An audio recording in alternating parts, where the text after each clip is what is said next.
안녕하십니까. 행복한 아침 이재용입니다. 안녕하세요. 정예인입니다. 새로운 한 주가 시작됐습니다. 오늘은 8월 11일 월요일이고요. 지난 주말 뭐 하면서 어떻게 잘 지내셨습니까? 주말에 각종 이벤트, 행사 이런 데 공연장 찾아다니면서 즐기시는 분들 계신데 이런 분들에게 솔깃한 소식이 있습니다. 네, 기억해 두시면 참 도움이 될 것 같아요. 문화체육관광부가 지난주 금요일부터 다음 달 19일까지 공연 전시 할인권 총 210만 장을 배포합니다. 공연은 만원, 전시는 3,000원까지 할인받을 수 있는데요. 온라인 예매처 5곳에서 1인당 2매씩 선착순 발급된다고 합니다. 이런 각종 문화행사뿐이 아니고요. 비수도권에는 추가 할인이 있으니까 이런 부분도 꼼꼼히 챙기시면 좋을 것 같고, 이제 선선한 바람 부는 가을이 되고 이러면 네. 문화공연 땡기잖아요. 네. 땡기잖아요. 선착순 발급된다고 하니까요. 할인 받으시고 즐겁게 즐기고 오셨으면 좋겠습니다. 자, 그럼 월요일에 행복한 아침 활기차게 시작합니다.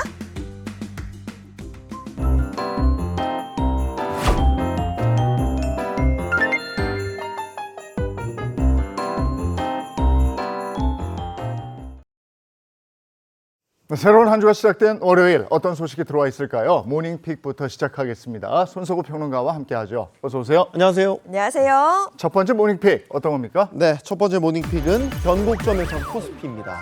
네, 지난주 국내 증시는 다양한 이슈들이 쏟아지는 가운데 반등에 성공했죠. 네, 그렇습니다. 지난주 코스피 지수는 3,114포인트에서 출발해서요. 3,200선을 회복했고요. 코스닥도 5거래일 연속 상승하면서 800선 고지를 되찾았습니다. 정책 기대감이 꺾였음에도 불구하고 추경에 따른 내수 활성화, 또 미국 금리 인하 기대감 덕에 투자 심리가 살아났기 때문입니다. 이제 증시는 다음 방향성을 결정해야 될 변곡점에 있습니다.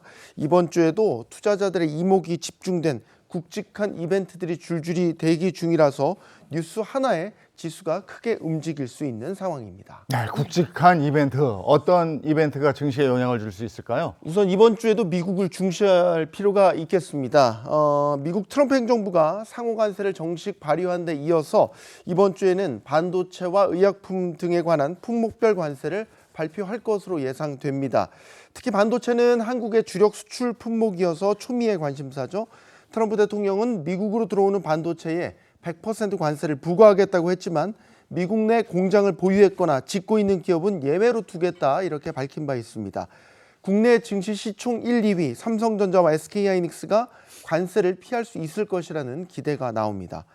다만 반도체 공급망이 복잡하고 또 수시로 입장을 바꾸는 트럼프 대통령의 성향을 감안하면 결과를 낙관하기는 어렵습니다. 반도체와 의약품 관세가 어떻게 정해지는지에 따라서 증시의 반응도 다를 것으로 보입니다. 또 미국의 최신 물가지표도 주시를 해야 되는데요. 이번 주에 7월 소비자 물가지수 CPI가 발표됩니다. 관세 정책 이후에 물가는 오름세를 보이고 있습니다. 만약 물가가 관세 영향을 받아서 크게 오르게 되면 금리 인하 시점 크게 후퇴할 수 있고 이는 증시의 악재가 될 가능성이 높아 보입니다. 반대로 물가가 안정적이라면 금리 인하 가능성이 높아져서 이는 또 증시의 호재로 작용할 가능성이 높습니다. 지금 대주주 양도소득세 관련해서는 어떻게 아직 결론이 못 내려졌죠? 네, 정부는 당초 종목당 50억 원이던 주식 대주주 양도세 기준을 10억 원으로 낮추는 세제 개편안을 냈다가 개인 투자자들의 거센 반발에 부딪혔죠. 발표 다음 날 증시는 폭락했고요. 정치권에서도 일제히 정부와 여당을 비판하고 나섰습니다. 여당 내에서도 의견이 갈리면서 혼란에 빠졌죠. 어제 열린 고위 당정 협의회에서도 논의를 진행했지만 결국 결론을 내지 못했습니다. 이에 따라서 한동안 주식시장에서는 정책 불확실성에 따른 혼선이 이어질 것으로 보이는데요. 이 양도세 대주주 기준 변경은 시행령 개정 대상이기 때문에 결국 이재명 대통령의 판단에 따라서 개편안 시행 유지 여부가 결정될 전망입니다. 입법 예고 기한이 오는 14일인 만큼 그 전에 결론을 낼 것으로 보이지만 그때까지 정책 불확실성에 따른 혼선은 불가피할 것으로 보입니다. 주식 투자 이게 만만치가 않죠. 네. 큰 돈 벌겠다 이거보다는 조금 투자해 놓으면 정치, 경제, 사회, 문화에 관심을 더 갖게 되기 때문에 그런 면에서 보면 조금씩은 네, 해도 네. 괜찮지 않을까 싶기도 하고요. 변수가 워낙에 많습니다. 자, 다음 픽은요. 네, 두 번째 모닝픽은 군대도 못 버틴 저출산입니다. 네, 뭐 굉장히 심각한 사회 문제로 많은 분들 알고 계시고 저희도 뭐 뉴스를 통해서 많이 전해드리긴 했습니다만 이게 군대까지도 못 버틴다. 정말 심각한 문제 같은데요. 네, 그렇습니다. 국방부와 병무청 자료에 따르면요, 우리 군 병력은 2019년 56만 명이었는데요, 올해 7월에는 45만 명으로 줄었습니다. 정전 상황에서 필요한 최소 병력으로 꼽히는 게 50만 명인데 2년 전에 이미 무너졌고요. 그보다도 현재 5만 명이나 부족한 상태죠. 특히 육군 병사는 6년 사이에 30만 명에서 20만 명으로 10만 명이나 줄었습니다. 현역 판정률은 높아졌지만 저출산 영향이 워낙 커서 병력 부족 문제를 막기에는 역부족이었습니다. 간부 선발률도 2019년 90%에서 올해는 절반 수준으로 떨어지면서 부대 운영 전반에 부담이 상당히 커졌습니다. 저희 때만 해도 60만 대군 이랬는데 45만 됐어요. 네. 그러면은 이제 병력 운용이나 전력 운용 이런 데도 변화가 있겠는데요. 그렇죠. 실제로 2006년에는 59곳이었던 사단급 이상 부대가 현재는 42곳으로 줄었고요. 강원도 또 경기도 북부의 전투부대와 동원부대가 주로 해체됐습니다. 문제는 남은 부대가 더 넓은 방어구역을 맡게 되면서 작전의 효율성 또 대응 능력이 떨어질 수 있다는 점입니다. 병력 감소의 주 원인으로는 크게는 저출산과 간부 지원 감소를 들 수 있는데요. 이 병사 처우가 개선되면서 오히려 장기 복무를 기피하는 현상이 커졌고요. 우수 인재 확보도 어려워졌다는 겁니다. 전문가들은 병력 공백이 장기화될 경우에는 유사시 전력 유지와 작전 수행 능력에 심각한 차질이 빚어질 수 있다고 경고하고 있습니다.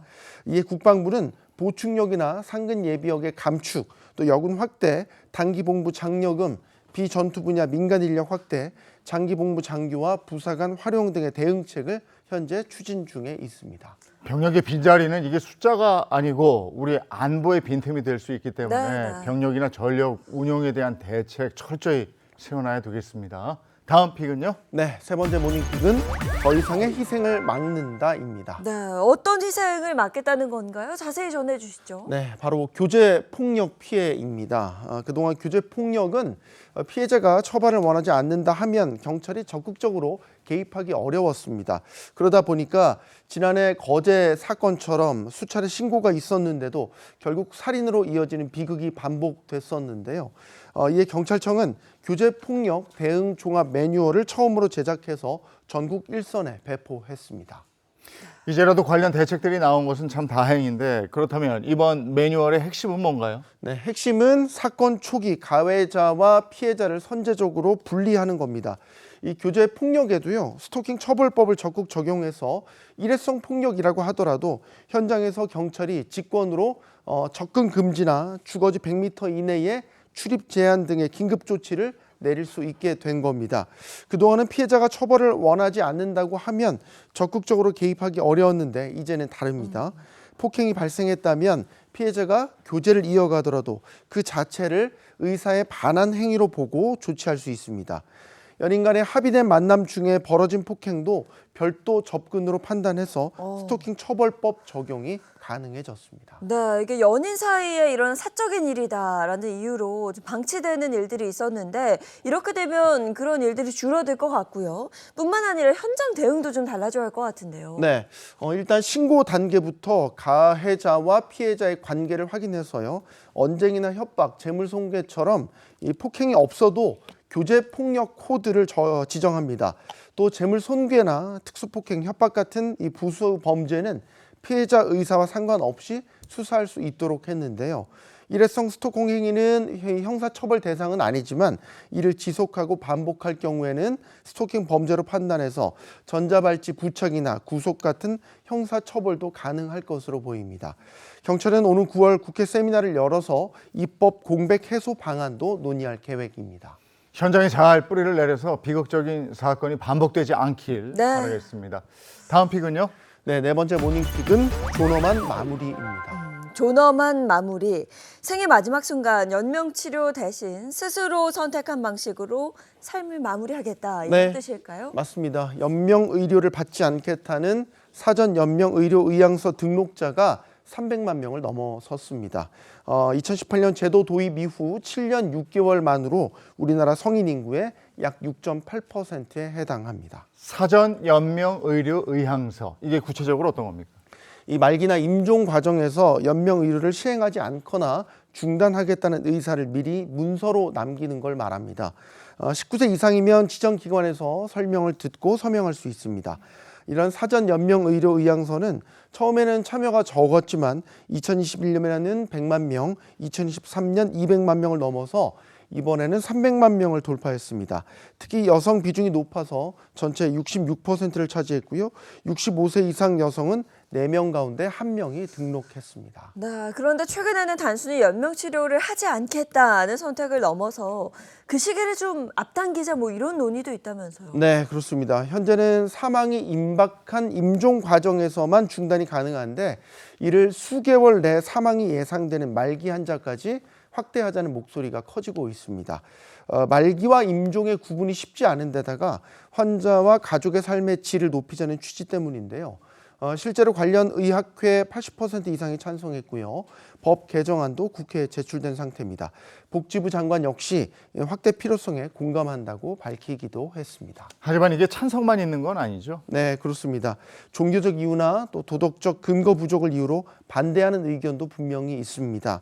또 노인이나 장애인 같은 취약계층이 압박을 받을 수 있다는 우려도 있습니다. 복지부는 사회적 합의가 필요한 사안이라면서 다양한 의견을 수렴하고 있다고 밝혔습니다. 삶의 시작만큼이나 마무리가 또 아름다운 것, 이것도 이제 인간의 권리이기도 하죠. 잘 생각을 해봐야 되겠습니다. 자, 오늘 여기까지 하죠. 손수고 평론가와 함께했습니다. 고맙습니다. 고맙습니다. 네, 뭐 날이 많이 선선해졌다고는 하지만 여전히 한낮에는 많이 덥더라고요. 오늘 날씨 어떨지 궁금합니다. 문나정 기상캐스터 나와주세요. 네, 한 주의 시작인 월요일부터 비 소식입니다. 오늘 남해안을 중심으로 많은 양의 비가 내리겠고 중북부 내륙에는 소나기가 지납니다. 오늘 남부에 내리는 비는 오전부터 호남과 경남 서부, 제주에 시작됩니다. 오후부터는 그 밖에 남부지방으로 확대되는데요. 특히 오후부터 밤 사이에 남해안은 집중호우입니다. 시간당 30mm 안팎의 강한 비를 뿌릴 수 있겠고요. 내일까지 예상되는 비의 양은 남해안에 100mm 이상, 그 밖에는 5에서 60mm 정도입니다. 경기와 강원 내륙에는 오후 한때 소나기입니다. 당분간 한낮 30도 안팎으로 평년과 비슷하겠습니다. 서울이 31도를 보이겠고요. 비가 내리면서 일시적으로 기온이 내려가는 남부는 광주와 부산 28도, 대구는 29도로 30도를 밑돌겠습니다. 한 주 내내 비 소식이 잦습니다. 내일까지 남해안에 주 중반부터는 중부에 내리겠고요. 극한 폭염은 덜하겠지만 체감 더위는 여전하겠습니다. 오늘 오후부터 제주도에는 강풍이 불어오는데요. 시설물 관리에서 안전사고 주의하시기 바랍니다. 지금까지 날씨 전해드렸습니다.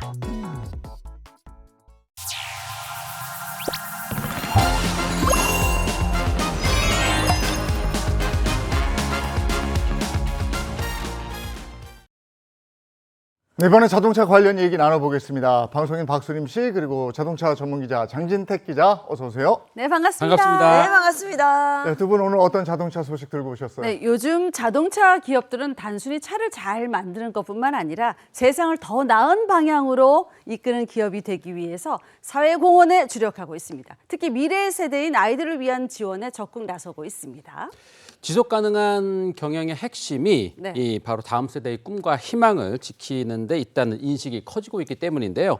그래서 오늘의 차차차 주제는 아이들의 동심을 지키기 위해 달리는 자동차 기업들의 얘기를 들려드리겠습니다. 네, 자 그렇다면 어떤 자동차 기업들이 우리 어린이들의 꿈과 희망을 싣고 힘차게 달리고 있을까요? 네, 먼저 국내 자동차 기업 K사는요, 다문화에 대한 인식을 개선하고 다문화 가정의 미래 세대가 건강하게 성장할 수 있도록 지속적인 사회 공헌 활동을 펼치고 있습니다.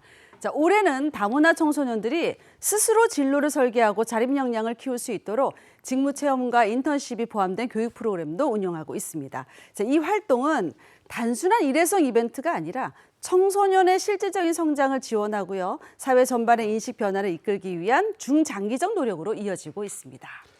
독일 자동차 기업 M사는 달리기와 기부를 결합한 특별한 캠페인으로 주목받고 있는데요. 네. 예, 올해로 9년째 맞는 이 행사는 참가비 전액이 소외계층 아동과 청소년을 위한 복지와 교육 지원에 사용되고 현재 누적 기부금만 약 76억 원에 달한다고 하는데요. 뛰어야겠네. 예, 지난해에는 부산시에 네. 아동 보호 전문기관 설립을 위한 기금으로 5억 원을 전달을 했고요. 학대 피해 아동을 위한 복지 사업에도 쓰였다고 합니다. 야, 자동차라는 게 단순한 이동 수단을 넘어서 이제는 우리 아이들의 꿈과 희망을 지켜주는 든든한 울타리 같다는 생각도 좀 드는데요. 그렇다면 이 외에도 어떤 기업이 또 있을까요? 네, 국내 자동차 기업 H사는 역시 초중고 유소년 스포츠단 아이들의 꿈과 성장을 응원하는 특별한 사회공헌 캠페인을 펼치고 있습니다. 네. 2010년부터 지역아동센터 학습 지원이나 헌혈 캠페인, 응급안전교육 등 다양한 분야에서 차량을 활용한 공익활동을 꾸준히 하고 있는 이 H사는 올해부터 운영에 어려움을 겪는 유소년 스포츠팀 30곳을 선정해서 훈련 차량과 장비, 응급 키트까지 지원하면서 아이들이 좀 더 나은 환경에서 안전하게 운동할 수 있도록 돕고 있습니다. 네. 자, H사는요, 양궁, 야구, 축구 등 다양한 스포츠단 운영 경험을 바탕으로 국가대표 선수단과 그룹 소속 스포츠단과 연계한 그 멘토링 프로그램도 함께 운영하고 있습니다. 단순한 물질적 지원을 넘어서 아이들에게 실질적인 성장 기회와 동기부여를 제공하고 있는 건데요. 또 이번 캠페인의 메시지를 담은 온라인 영상도 함께 공개됐습니다. 아이들은 스포츠와 함께 자라납니다. 이런 슬로건 아래 스포츠를 통해서 성장하는 아이들의 모습을 좀 진정성 있게 담아낸 것이 특징입니다. 자, H사는 이번 캠페인을 통해서 유소년 스포츠에 대한 사회적 관심을 좀 높이고 또 아이들이 건강한 사회 구성원으로 자랄 수 있는 환경을 함께 만들어가겠다는 그런 계획을 밝히기도 했습니다.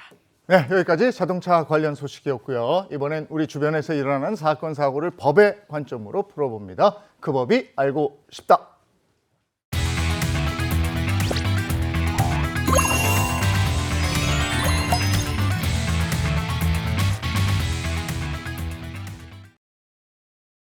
행복한 아침 함께하고 계신 지금 시각이 7시 48분을 향해 가고 있습니다. 이번에는 월요일의 고민 해결사 이호선 상담심리 전문가와 함께합니다. 어서 오세요. 안녕하세요. 반갑습니다. 네, 반갑습니다. 자, 그리고 월요일의 법률 해결사죠. 강성신 변호사, 임주혜 변호사 함께합니다. 어서 오세요. 안녕하세요. 이 교수님 오늘 준비한 주제는요? 네, 저희 오늘 함께할 첫 번째 주제는 이겁니다. 닭이 먼저냐, 달걀이 먼저냐. 지금도 헷갈리고 있죠. 이게 결국은 원인과 결과 그 복잡함에 관련된 이야기인데, 자, 우리 첫 번째 사연도 바로 그 인과관계의 딜레마에 관련된 이야기입니다. 저희 함께할 첫 번째 사연 바로 이겁니다. 베란다 흡연에 물 세례 누구 잘못일까? 자, 꽁트로 먼저 만나보시죠. 요즘 층간소음보다 중간 흡연이 더 문제라는 거 여러분 혹시 알고 계셨어요?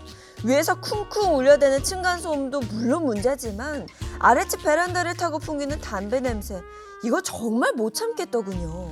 층간 흡연도 하루 이틀이지 더 이상 참을 수 없었던 전 특단의 조치를 내리기로 했습니다. 아, 베란다에서 또 담배 피우네.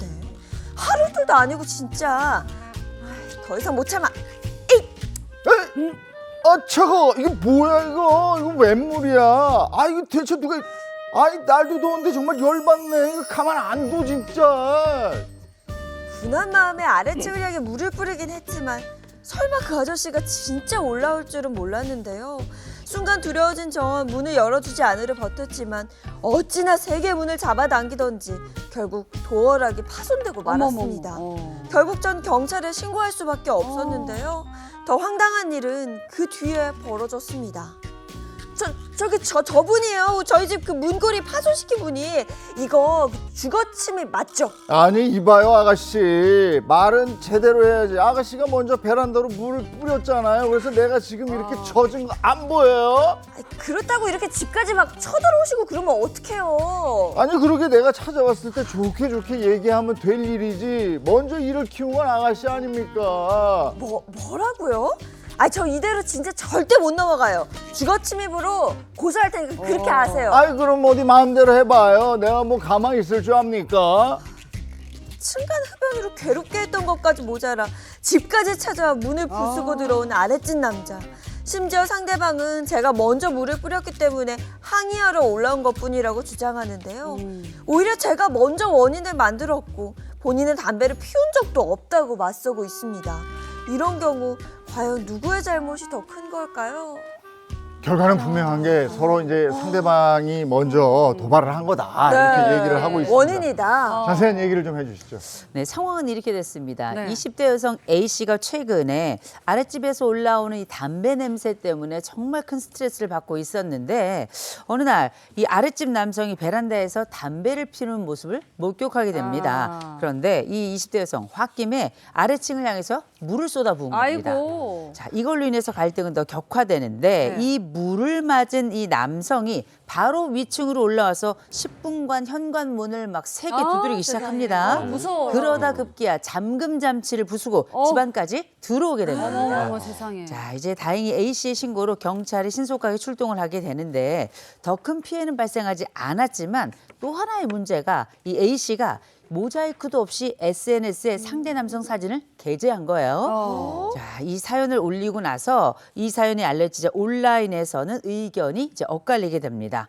아파트에서 흡연을 한 게 문제다라고 A씨를 옹호하는 목소리가 있었던 반면에 아니 물을 뿌린 건 너무 과한 거 아니냐 이런 지적도 서로 아주 강하게 맞붙고 있습니다. 그러니까 물을 뿌린 건 선을 넘은 거다 이거 하고 애초에 베란다에서 담배 피운 게 문제가 있는 거 아니냐 이렇게 이제 팽팽한 건데 글쎄요 여러분의 의견을 구하겠습니다. 이게 물을 뿌린 여성이 잘못한 거 아니냐 이러면 O 들어주시고요. 베란다 흡연한 남성이 문제다 이러면 X를 X. 들어주시면 됩니다. 하나 둘 셋 들어주세요. 아 여기서 엇갈렸어요. 예. 아니 이게 담배를 처음 피웠다. 그럼 물을 뿌렸다. 요거는 여성의 잘못이 될 수 있어요. 근데 몇 번 얘기해줘. 반복적으로 일어난 일이죠. 저기요 담배 연기 올라와요. 제발 좀. 알았어요. 어. 또 저기요.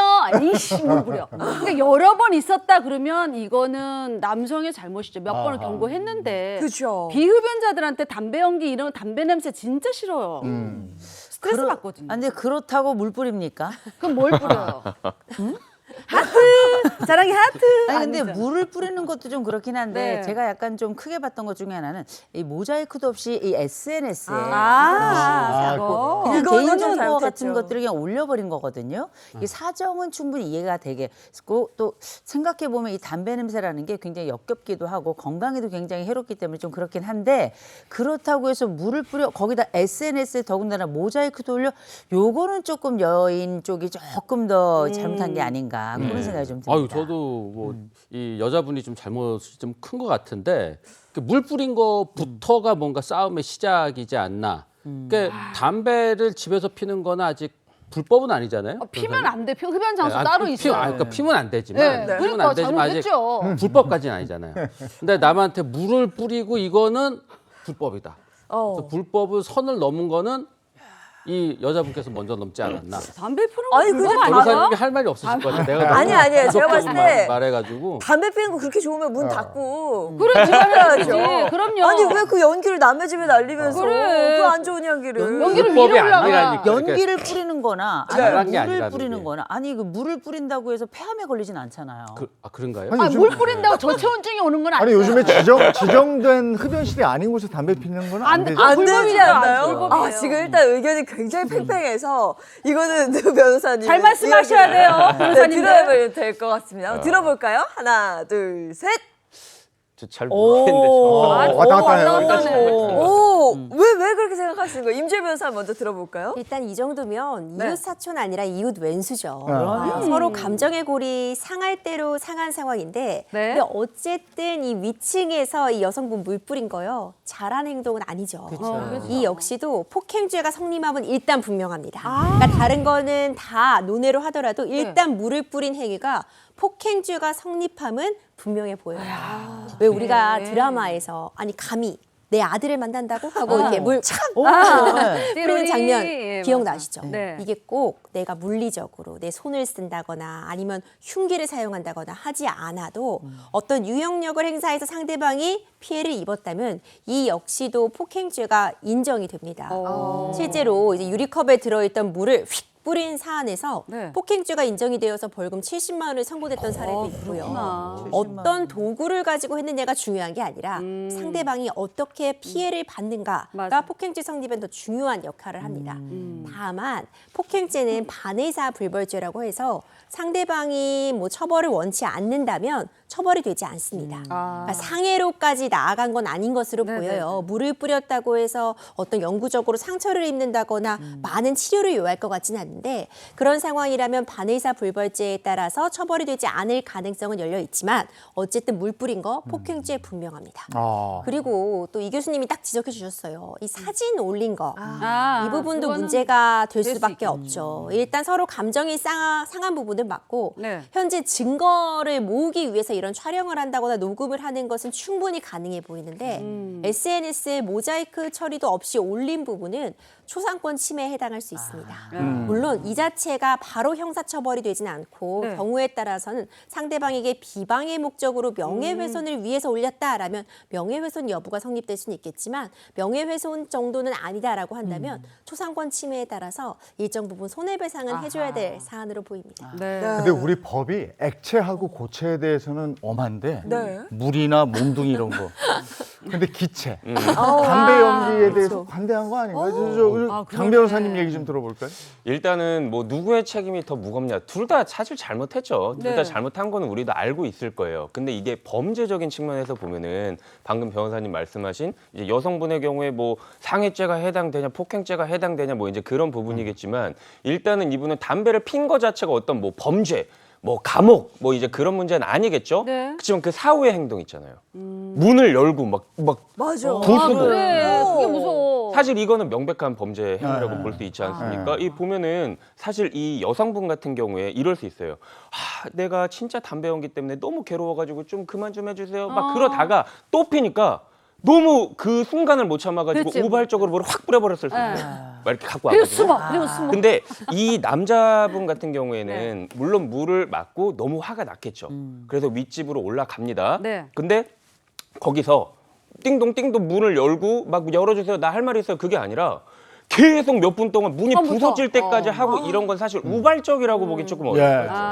예, 이건 내가 순간적으로 화가 나서 물을 일회성으로 확 찌그렀다 이게 아니라 문을 깨고 열어달라라고 한 거는 사실 이건 내가 순간 못 참아서 했다 그건 아니라고 볼 수 있죠. 그럼 여기서 해당되는 게 첫 번째로 재물손괴죄 해당이 될 수가 있고 재물손괴, 그리고 그러네. 들어갔잖아요. 물론 그래. 이 상황에서는 경찰이 출동을 해가지고 막 큰 인명 피해는 없었다고 하지만 들어간 것 자체로는 이미 주거침입죄 기소에 해당이 됩니다. 그러면 이 범죄에 국한해서 보자면 사실상 여성분보다는 조금 더 위험한 그런 어떤 중대한 범죄를 저지르지 않았나 이런 생각이 듭니다. 그래 맞아요. 이게 만약 법정까지 가잖아요. 그러면 결국 재판부가 누구 잘못이냐 이게 책임을 따져야 될 거 아니에요. 그럼 어떤 부분을 가장 중요하게 보는 거예요?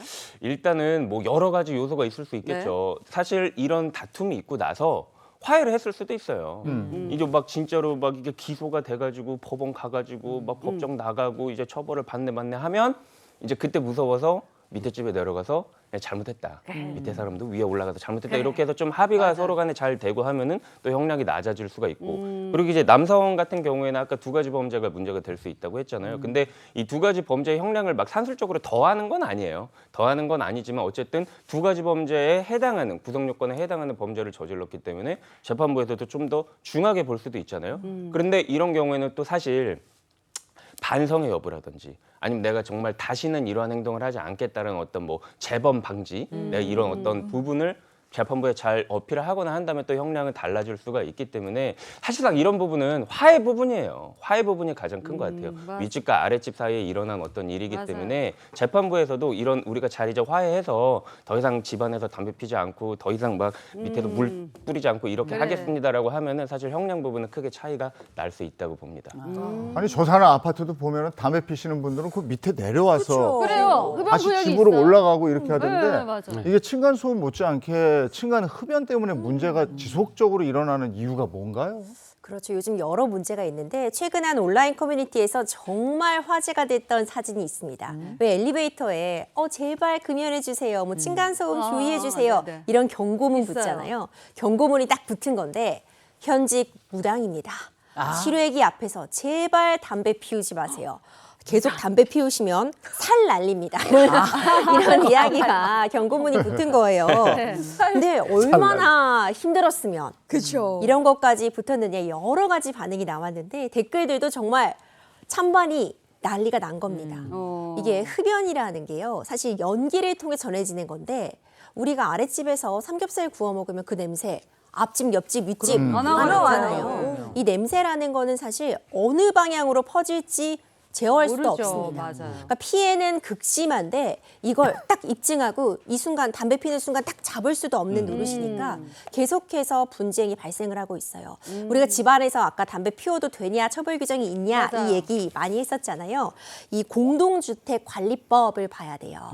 당연히 우리가 요즘은 금연 아파트라고 해서 입주민들 몇 프로 이상의 동의를 얻으면 금연 아파트, 뭐 금연 구역 맞아요. 지정이 되는데 그럼 당연히 공공이 함께 사용하는 공간, 예를 들어서 엘리베이터라던가 복도라던가 이런 곳에서 흡연을 하면 안 되는 부분은 분명합니다. 당연하죠. 그런데 집 안과 관련해서는 명확하게 처벌할 수 있는 규정은 없습니다.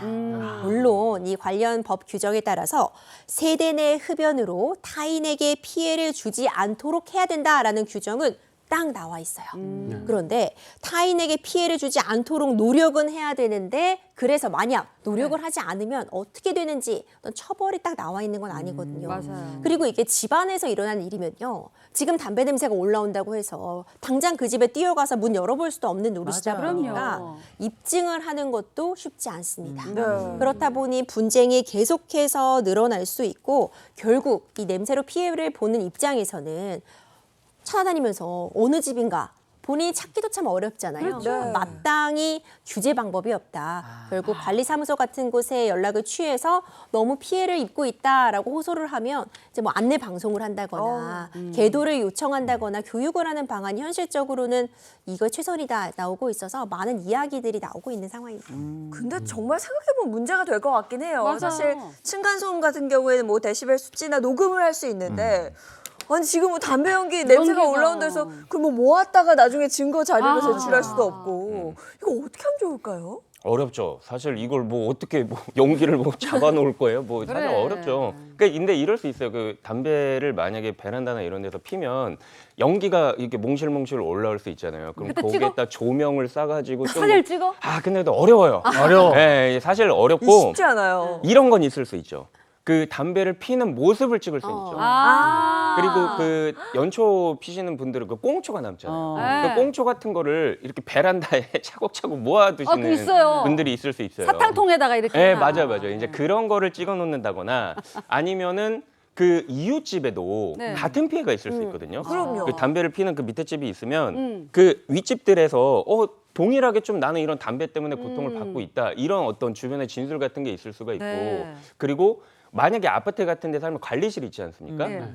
그러면 이 담배로 인해서 계속 어떤 신고를 한 그런 구체적인 내역이라든지 이제 그런 것들을 잘 모아가지고 사실 집안에서 그 담배를 피는 거에 대해서 막 철컹철컹 이런 어떤 명백하게 형사적 처벌을 하는 그런 건 없지만 그래도 우리가 민사적인 거는 생각을 해볼 수가 있을 것 같거든요. 이 사람의 담배를 피는 행위로 인해서 내가 정말 정신적으로 극심한 고통을 얻었다. 네네. 근데 결국에는 그런 식으로 위자료를 청구하려고 해도 증거가 필요하잖아요. 그래서 아까 말씀드렸던 그런 증거들, 막 꽁초라든지 주변 사람들과 이런 부분 때문에 나 너무 힘들었다. 맞아요. 아니면 정말로 이 담배 연기로 인해서 내가 어떤 병원을 갔다거나 하면은 그런 자료라든지 이런 그 관리실의 신고 내역이라든지 이런 거 잘 모으셔가지고 민사적으로는 우리가 생각해 볼 수 있겠다. 이런 부분 알아두셨으면 좋겠습니다. 네. 이게 결국은 집에서 막 담배 펴서 위로 냄새 올라가고 이런 게 어떻게 보면 속수무책이네요. 그렇죠. 그러니까 이분들이 좀 자제를 해주셔야 되는 거고 내 집에서 내가 피는데 무슨 이게 아니고 맞아. 이것 때문에 다른 사람들 피해 보니까 이거는 도덕적으로 네, 네. 좀 자제를 해주시고 밖에 나오면 흡연구 여기 있으니까 거기서 피고 올라가시고 이렇게 해주셔야 되겠어요. 자, 다음 주제 갈게요. 네, 두 번째 주제입니다. 요즘 애들 발육 진짜 좋죠. 아이, 빨라요. 요즘 애들은 딱 태어나면 그냥 가방면 바로 학교 갑니다. 근데 이제 이 아이들이 사실 발육이 다르다는 얘기는 그만큼 또 다른 발달도 굉장히 빨라진다는 얘기잖아요. 그래서 그런가 요즘 10대 친구들 보면 몸 등치가 거의 뭐 성인과 그래. 거의 비교할 수 없을 정도로 거의 뭐 깜짝 놀랄 정도로 몸이 좋은데 그래서 두 번째 사연은 바로 이 10대 아이들로 인해 소송을 하게 된 자영업자의 억울한 사연입니다. 두 번째 사연 바로 이겁니다. 성인인 줄 알았는데 미성년자래요. 자세한 사연 먼저 만나보시죠. 자영업한 지 벌써 10년 차. 그동안 산전수전, 공중전까지 다 겪었지만 나름의 노하우도 쌓이고 좋은 단골 손님들도 생기니까 이만하면 더 바랄 것도 없겠다 싶었던 어느 날의 일입니다. 어서 오세요. 두 분이시죠? 이쪽으로 앉으세요. 가만히 있어보자. 근데 여자분 나이가 많이 어려 보인다. 몇 살이세요? 어머, 자기야 봐봐. 나 슈퍼 동안이라고 했잖아. 저 23살이요. 23살? 그렇구나. 그런데 죄송한데 신분증 한 번만 보여줘요. 아니, 저 근데 정말 20살 넘었다니까요. 아이고, 알지. 많이 어려 보인다. 그래, 동안이긴 한데 법적인 절차라는 게 있어요. 신분증 확인을 꼭 해봐야 돼. 이해 좀 해줘요. 참나. 알았어요. 자, 여기 있어 신분증. 보세요. 잠시만. 뽀샵 처리했나? 이게 뭐야? 저 맞아요. 예, 그래요. 확인 감사해요. 네. 예. 그렇게 손님을 들여보낸 지 1시간 채 되지 않았을 무렵 경찰관들이 급작스레 저희 가게를 찾아왔습니다. 혹시 누가 잘못 신고했나 싶어서 경찰에게 물었지만 돌아온 답은 전혀 예상 밖이었습니다. 아니, 이순경 무슨 일이야 오늘? 사장님, 다른 게 아니고 여기 미성년자 친구들이 있다고 그랬어. 확인차 나왔습니다. 턱에 힘 좀 빼고 얘기해. 미성년자? 에이, 그럴 리가 없어. 내가 아까 신분증 다 확인했는데 누가 잘못 신고했나 보다. 그러게요. 일단 확인을 좀 하고 가겠습니다. 실례합니다. 신분증을 좀 보여주시겠습니까? 신분증이요? 잠시만요. 이게 어디 있더라? 이 시간 신분증이. 없으니까 빨리 주세요. 여기 있습니다. 예, 확인을 좀 해볼게요. 장혜인 씨, 이 신분증 보니까 맞습니까? 얼굴이 완전히 다른데요? 죄송해요. 사실 신분증 길에서 주웠어요. 저 올해로 18살. 네? 18살. 아까 22짤 이렇게 하지 않았어요? 어머 세상에, 웬일이야. 그럼 사장님. 미성년자란 말이네. 시끄럽고요. 청소년 보호법 위반하셨습니다. 어머, 어떡해. 일단 어머. 같이 서로 좀 가주셔야 아니, 되겠어요. 저 어떻게 그렇게 전 청소년 보호법 위반으로 재판을 받기도 했습니다. 전 정말 억울해요. 미성년자가 길에서 주운 신분증으로 술집을 출입한 거랑 그 어떤 사람이 상상할 수 있겠어요. 고의로 한 일도 아닌데 제가 정말 법적인 처벌을 받아야 됩니까? 전 대체 어떻게 해야 돼요? 야, 이거 사장님 입장에서는 신분증 확인도 했단 억울하죠. 말이에요. 근데 거기서 23짤로 돼 있잖아요. 근데 18짤이라니까. 이거 아닌데. 야, 이게 사장님도 답답하겠는데요. 네, 사연을 좀 자세히 말씀드리겠습니다. 네. 이게 2023년도에 인천 남동구에서 일어난 일인데 이 음식점을 하던 자영업씨 A씨가 남녀 손님에게 소주 1병 그리고 맥주 2병을 팔게 됩니다. 아이고. 그런데 40분도 채 지나지 않아서 19살 여성이 술을 마시고 있다라는 112에 신고가 접수되고요. 그 신고 내용에는 위조 신분증, 탈색머리, 또 2명 남녀의 테이블 식사 이런 구체적인 정보까지 포함되어 있었습니다. 아이고. 그래서 결국 경찰이 곧바로 출동하게 되고 네. 실제 이 여성 손님 B 양은 봤더니 미성년자였던 거예요. 아유. 자, B 양은 경찰에게 난 이거 길에서 주운 신분증을 사용했다라고 진술을 했고요. 이 A 씨 입장은 당시 내가 신분증 다 확인했고 그렇죠. 실제 CCTV에도 이 신분증을 꼼꼼히 확인하는 장면이 그대로 남아있게 됩니다. 네네. 그럼에도 불구하고 이듬해 검찰은 A 씨가 청소년 보호법 위반 혐의가 있다라고 하며 기소유예 처분을 내리게 돼요. 이 A 씨는 억울함을 호소하면서 헌법 소원을 청구하기 이르릅니다. 이거 진짜 억울할 것 같아요. 근데 생각해보면 예전에 신분증 검사 지금처럼 철저하지 안 않았을 했어요. 때 그렇죠. 정말 길에서 주운 신분증으로 뭐 술을 마셨다 이런 애들도 있었고 그렇죠. 맞아. 아니면 뭐 언니 신분증 가져다가 술 마셨다 이런 사기도 애들도 있었거든요. 맞아요. 근데 요즘에도 이런 사례가 있는 거예요?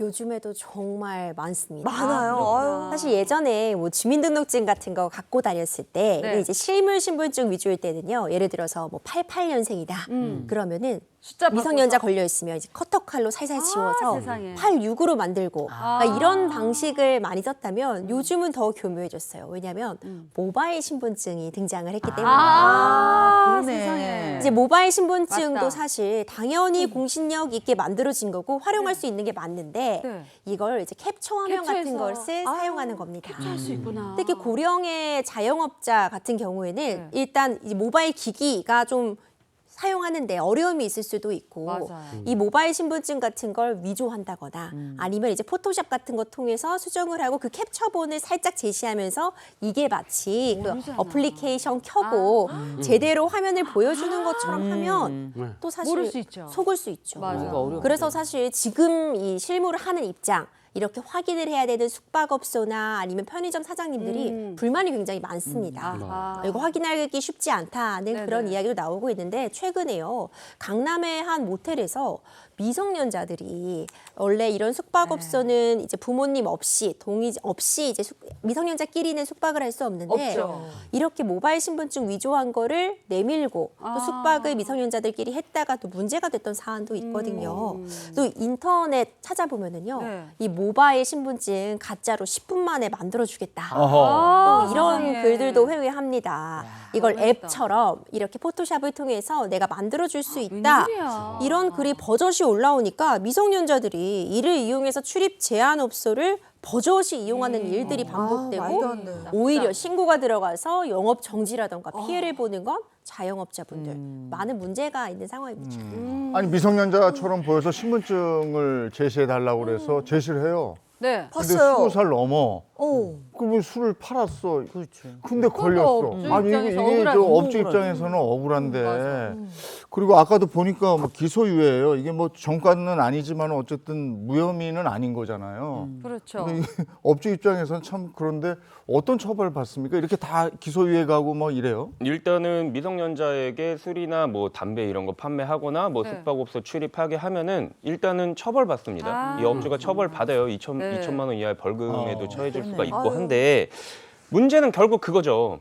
업주 입장에서는 내가 알래 알 수가 없었다. 그렇지. 이 사람이 어쩌라고. 미성년자인지 어쩐지 뭐 예를 들어서 숙박업소라고 할게요. 그 막 예전 방식 나왔잖아요.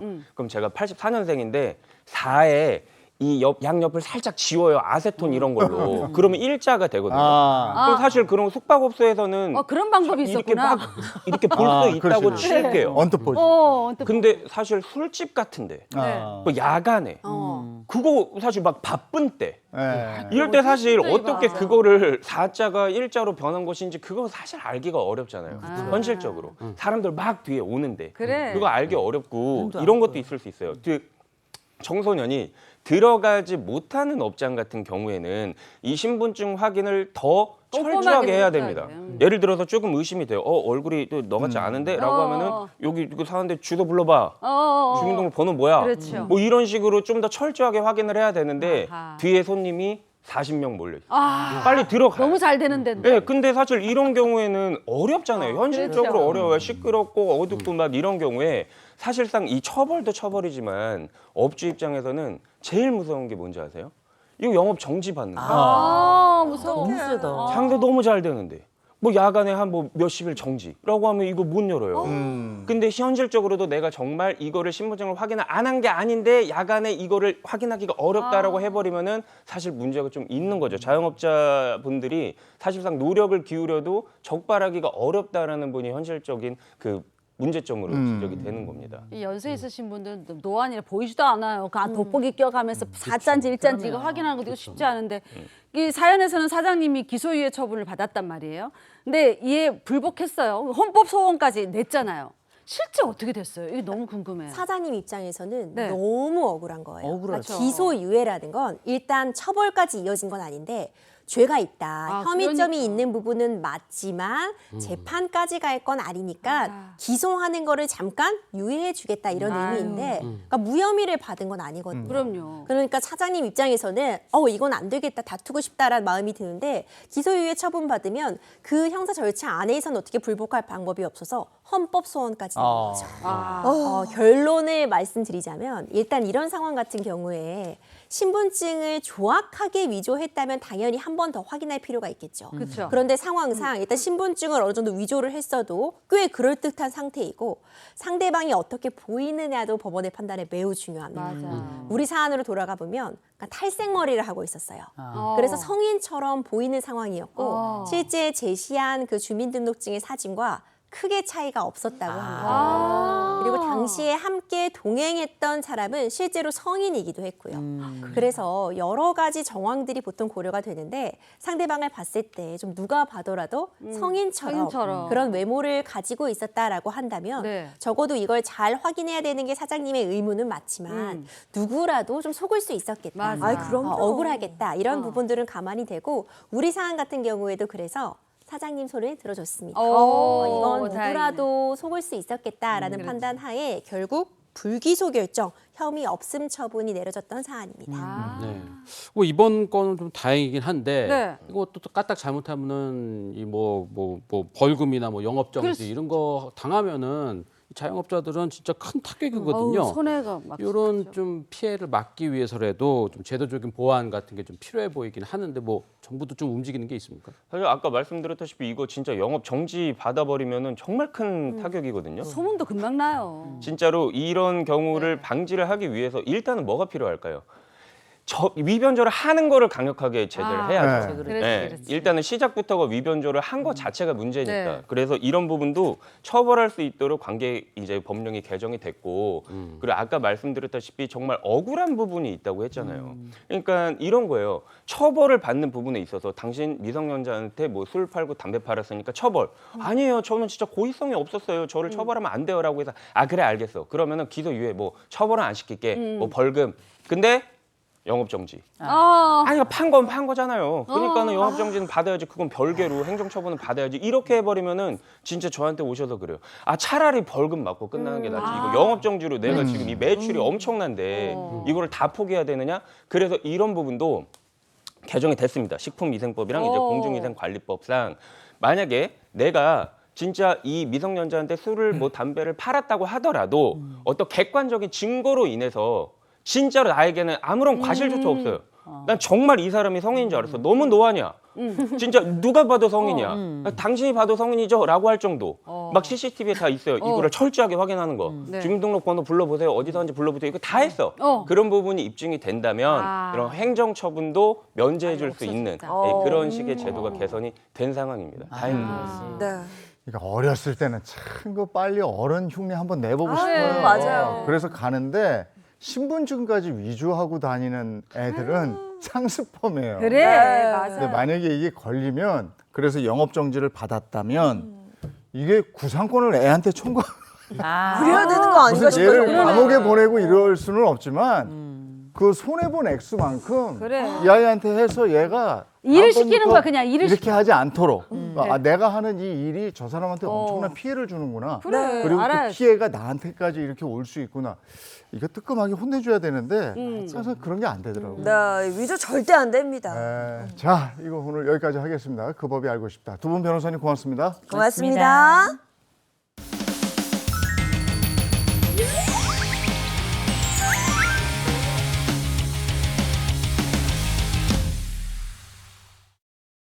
마음의 가면을 벗고 진실한 마음을 알아보는 시간입니다. 2호선의 가면 상담소 시간인데요. 오늘 주인공 알아보죠. 네, 오늘 주인공 알아보기 전에 어떤 내용인지 주제부터 전해드리겠습니다. 만남이 있으면 이별도 있는 법이죠. 오랜 세월 함께했지만 이제는 나 자신으로 살아보고 싶다. 나 자신을 위해 살겠다고 결심한 한 사람의 이야기입니다. 오늘의 주제 먼저 만나보시죠. 나 홀로 산다. 자, 어떤 사연인지 먼저 인터뷰 만나보시죠. 안녕하세요. 저는 얼마 전에 이혼을 하고 그 제2의 인생을 좀 준비하고 있는 55세 주부입니다.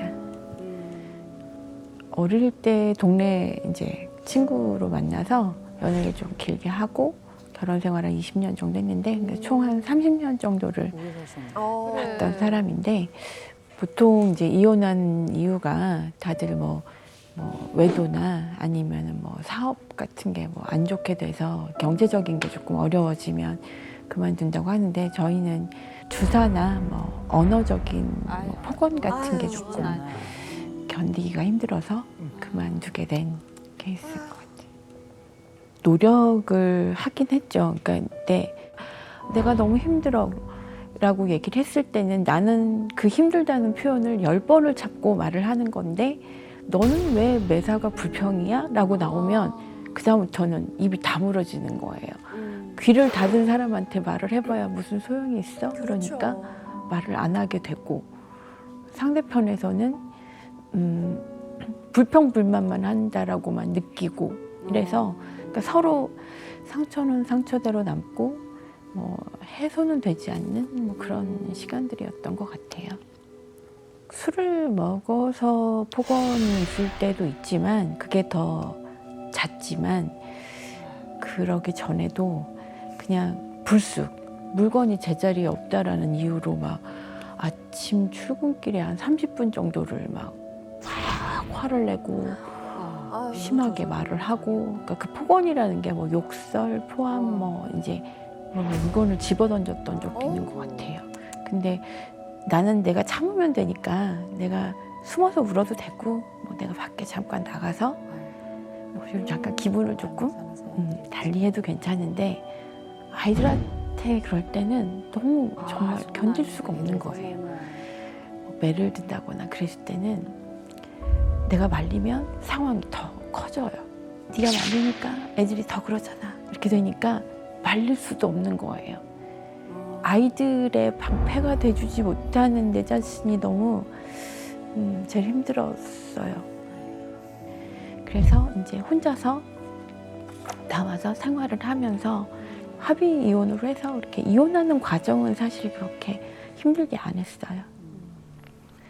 제가 이제 이혼한 지는 사실 얼마 안 됐어요. 한 달 좀 넘었나? 근데 어떤 법적인 완벽한 독립이잖아요. 그래서 그거에 대한 이제 막연한 좀 두려움, 뭐 결정을 해야 될 때, 아니면은 뭐 몸이 아플 때, 이럴 때는 내가 혹시 누구한테 어떻게 도움을 받을 수 있을까? 또 막연한 두려움 같은 게 있어서 그거에 대한 대비 같은 거를 내가 어떻게 하는 게 가장 잘할 수 있을까? 또 이게 평소에 마음이 단단하다가도 어느 날은 막 날씨에 따라서 갑자기 툭 떨어질 때가 있더라고요. 마음이 울렁거린다고 그 울렁거림을 어떻게 잘 못 잡겠어요. 뭐 파이팅 해야지. 뭐 그래도 내가 막 움직여야지 이렇게 하는데 사실 정말 갑자기 이렇게 쿵 하고 떨어질 때는 손가락도 하나 움직이고 싶지가 않을 때가 있더라고요.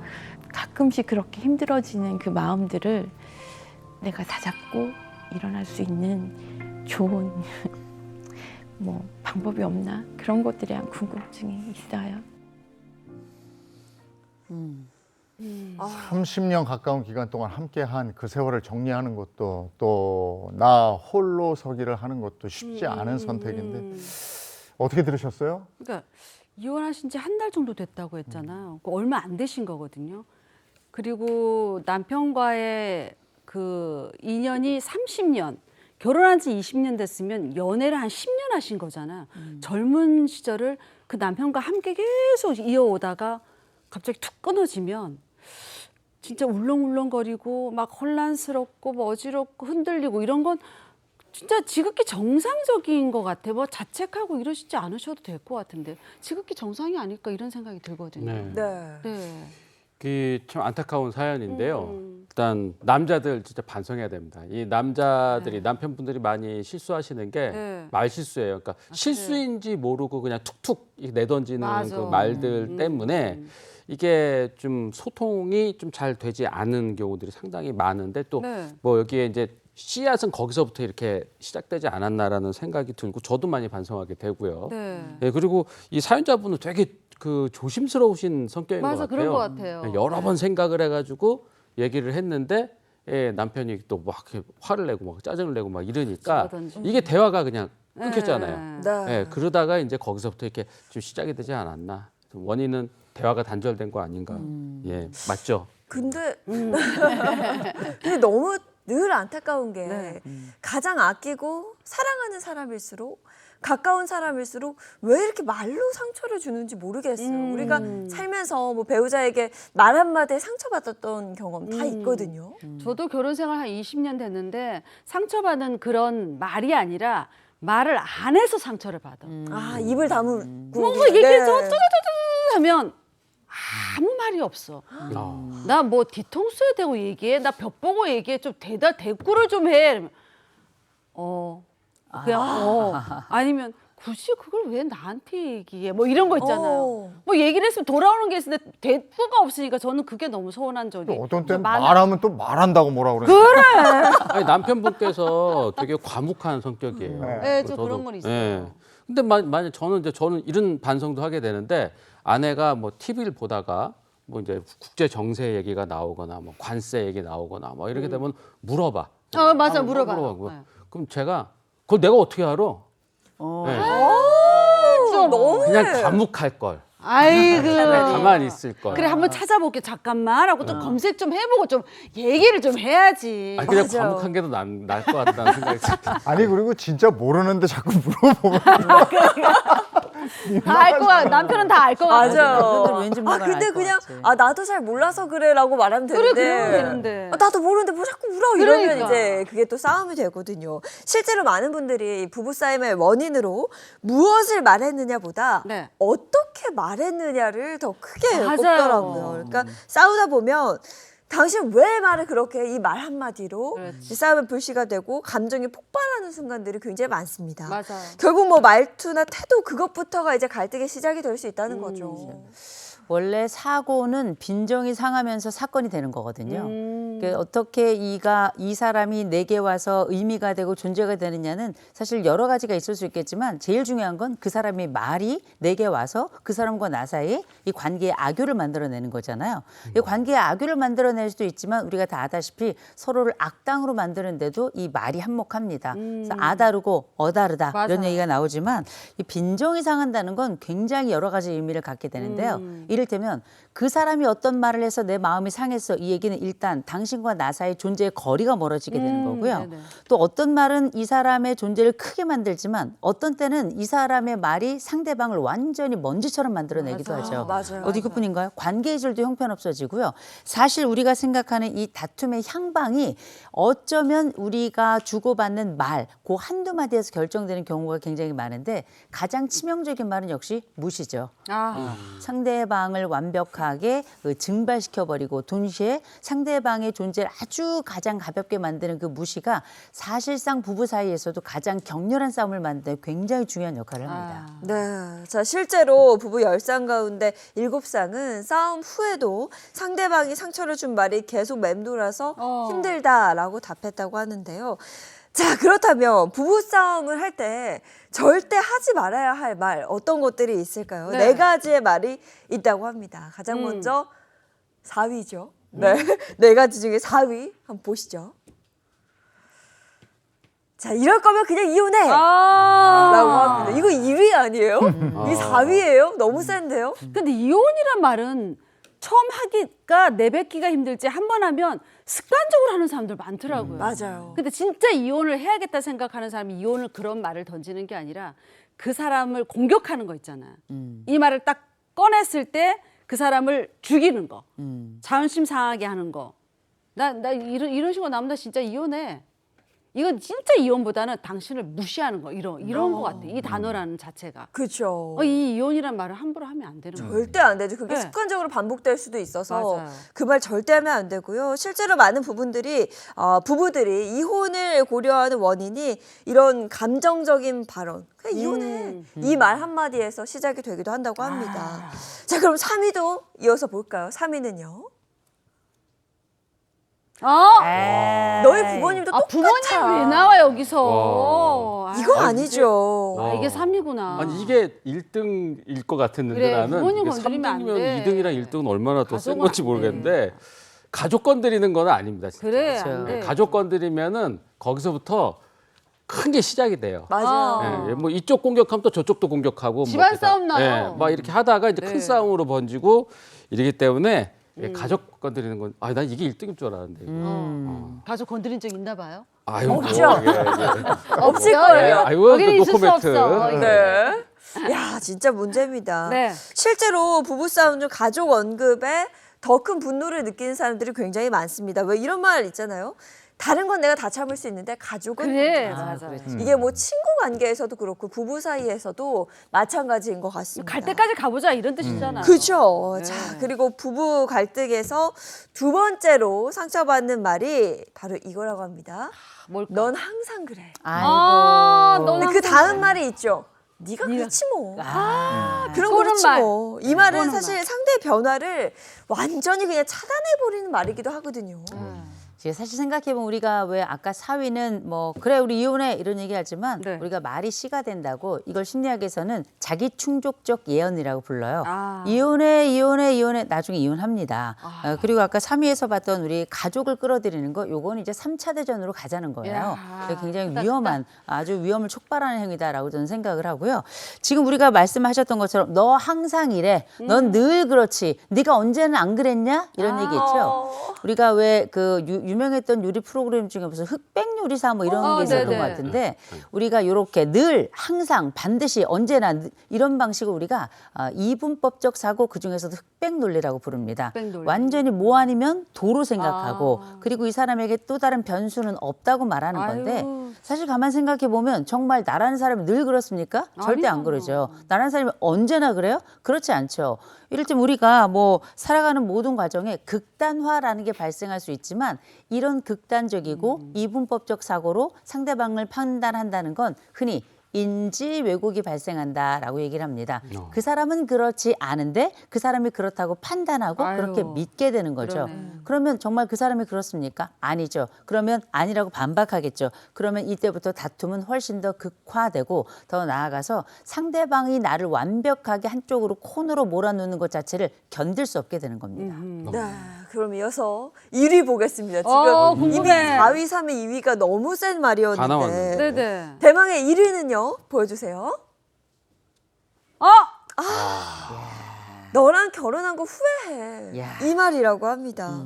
근데 이 말을 듣는 사람 입장에서는요. 딱 듣는 순간 이건 관계 회복이 안 되겠다. 모든 걸 놓게줄 것 같아요. 내 인생에 제일 잘못한 점은 너랑 결혼한 거야. 야. 뭐 이런 거 아니야. 그쵸. 과거, 현재, 미래 다 부정하는 일이잖아요. 아니 그러면 단순한 불만 표현이 아니야 이거는. 나 인생 다 망쳤어 너 때문에. 이런 식인 거잖아요. 그러면 자식은, 아이들은 어떻게 해? 다 후회되는 삶이라면 우리 아들은, 자식은. 이거 정말 아닌가. 이 말은 절대 해서는 안 되는 것 같아요. 네. 참아야 하는 말이죠. 그렇죠. 네. 근데 보통 신혼 초에 보면은 티격태격 해가면서 맞춰가는 시기거든요. 네. 근데 이 덱을 보면은 30년 같이 한 세월 동안에 10년 정도는 연애 기간이었고 20년이 결혼 세월이었어요. 네. 근데 아까 주사가 있다고 그랬고 말을 폭력. 함부로 욕을 하고 막 언어 이랬잖아요. 폭력. 네. 근데 그 연애 10년 동안에는 그게 없었나? 그때는 그걸 알아보지 못했을까? 이런 궁금증이 또 들거든요. 우리가 연애가 10년이라고 하지만 네. 결혼은 또 다른 문제죠. 뭐 다들 우리 오랜 연애를 해보신 분들 아시겠지만 결혼했더니 이 사람은 이전에 10년 연애와는 다른 남자였다, 다른 여자였다 이런 얘기들 하는 경우들이 많이 계신데 이제 10년 동안에 이 사람의 징후를 몰랐던 건 아니었을 거예요. 그런데 실수를 하면 용서를 했겠죠. 또 그다음에 또 실수를 했겠죠. 또 용서를 했겠죠. 실수를 또 했겠죠. 또 용서를 했겠죠. 네. 그러면서 우리의 감정은 둔감화를 경험합니다. 둔해지는 그렇겠다.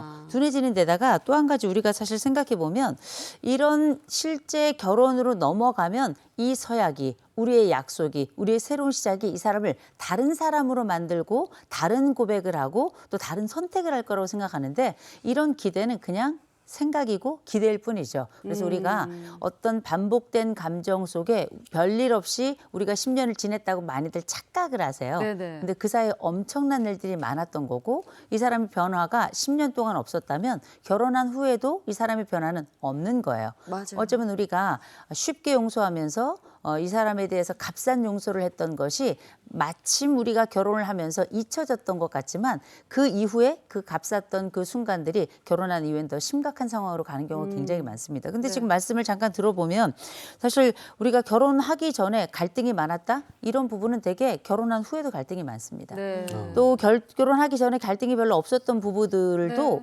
나중에 결혼하고 나면 갈등이 생겨나는 경우도 그렇죠. 꽤 있지만 그럼에도 불구하고 젊을 때 갈등은 늙어서 갈등이 더 심화될 가능성이 높고 젊었을 때 갈등이 좀 적으면 그래도 이 갈등은 나중에 또 다른 많이 싸우는 부부들보다는 덜한 경우들이 많아요. 그래서 우리가 결혼하면서 후회한다 이런 말은 진짜 위험한 말이고요. 맞아요. 사실은 이전 시기에 좋았던 것도 어떻게 생각해 보면 내가 지금 싸우는 이 순간 때문에 나머지 것들이 다 사라진 것 같은 건데 맞아요. 이건 역시 착각이라는 거죠. 네.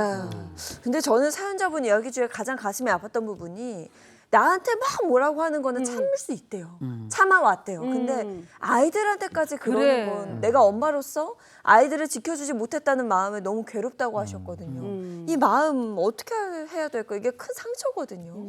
연애 기간까지 하면 30년이에요. 그럼에도 불구하고 우리가 마지막으로 이혼을 선택할 수밖에 없었을 때에는 아마 엄청난 숙고가 있었을 겁니다. 이제 저 중요한 건 뭐냐면 제가 늘 드리는 말씀이 있어요. 이혼했을 때 이혼하기 전보다 이혼한 후가 나아야 돼요. 이게 핵심인 겁니다. 우리가 이혼을 할 수도 있고 이혼을 안 할 수도 있죠. 맞아. 결혼을 마치 할 수도 있고 안 할 수도 있었던 것처럼. 그런데 결혼도 잘 준비된 결혼이 좋은 결혼 생활을 만드는 것처럼 이혼도 잘 준비된 이혼이 이혼 이후의 삶을 괜찮게 만들어 가는 거거든요. 근데 제가 보니까 벌써 한 달밖에 안 됐는데 무력감으로 들어갔죠. 그거 왜 그런 줄 아세요? 준비 안 하고 이혼한 거예요. 우리가 나라는 사람이 앞으로 어떻게 살아갈지가 굉장히 중요한데 지금 우리 이혼을 하신 지금 우리 사연자 보셨죠? 굉장히 젊습니다.